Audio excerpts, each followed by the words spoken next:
The psychology behind envy.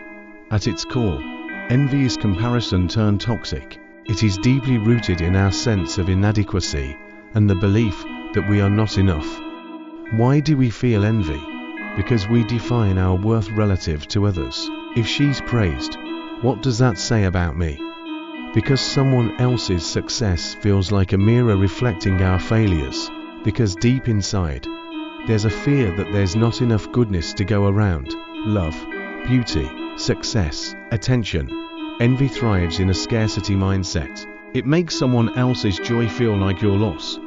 It feeds off social comparison, insecurity, and shame. Today, envy is everywhere, and it's louder than ever. Social media intensifies it. You scroll and compare. You see highlights and assume they're real life. You see someone else's vacation, body, relationship, or achievement, and instead of celebrating it, it stings. But envy doesn't say, "I wish I had that." It says, "I hate that they do." Why is envy so destructive?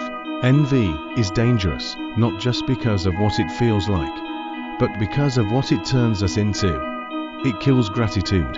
You stop seeing what you have because you're obsessed with what you don't. It damages relationships.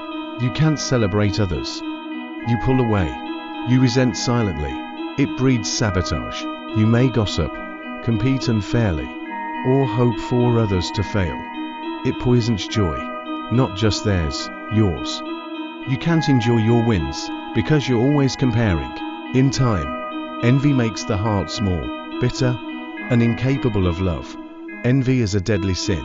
In Christian theology, envy is seen as one of the most insidious sins because it rejoices in the misfortune of others and grieves at their success. It's the opposite of love. While love celebrates, envy resents. While love gives, envy wishes to take. It's subtle, secret, and socially acceptable, but it's a spiritual cancer.